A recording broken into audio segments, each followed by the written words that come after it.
When hurricane season hits, it's obviously more than weather maps and alerts. It really shakes things up, disrupting lives, communities, everything. So today, we're diving into how leaders can actually support their employees when disaster strikes, and crucially, moving beyond just, rebuilding the physical stuff. Absolutely. The challenge is just, it's huge. Employees are suddenly dealing with this wave of emotional stuff, logistics, money worries. And like you said, it's not only those whose homes are damaged, maybe they're supporting family members or just coping with the sheer stress of it all. What the sources really highlight is how these challenges pile up, they compound. And that's often missed. So yeah, our mission today is figuring out how effective support, especially things like employee assistance programs, EAPs, how they can really make a difference based on what we've seen. Okay, let's unpack that because the disruption, it really cascades, doesn't it? It's not just a damaged roof. We're talking maybe losing your home entirely, being displaced. Then there's the stress of trying to keep up with work while you're, in crisis mode, plus things like childcare when school shut down. That's massive. The material suggests what's really needed is, well, empathy, obviously, but also practical, actual resources, things people can use right away. Right. And what's really interesting is that ripple effect you mentioned earlier. Employee might be physically fine, their house okay, but they're pouring energy into helping parents or siblings who are hit hard. That creates this often unseen stress. It definitely affects their focus, their well-being. It's a much wider net than just the immediate geographic impact zone. We need to think bigger with support. So thinking bigger, federal help is out there, right? FEMA coordinates things like temporary housing, money for repairs, maybe unemployment aid if work is disrupted, even legal help or counseling sometimes. How do employers actually connect people to that? That seems like a big step. The resources exist,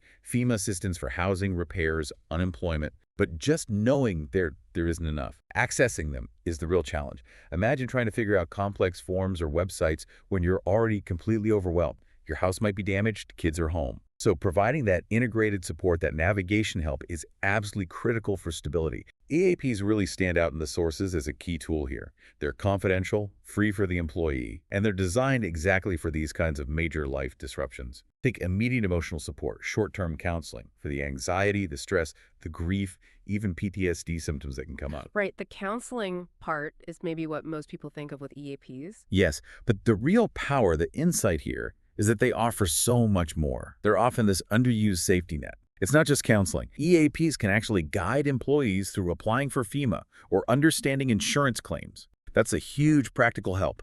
They can connect people with legal or financial advisors, say, for lease issues if they're displaced, or just emergency budgeting. Wow, okay, so help with the paperwork nightmare. Exactly. And finding temporary housing. EAPs can help navigate that too. Plus support for the whole family, like resources for kids who are struggling emotionally.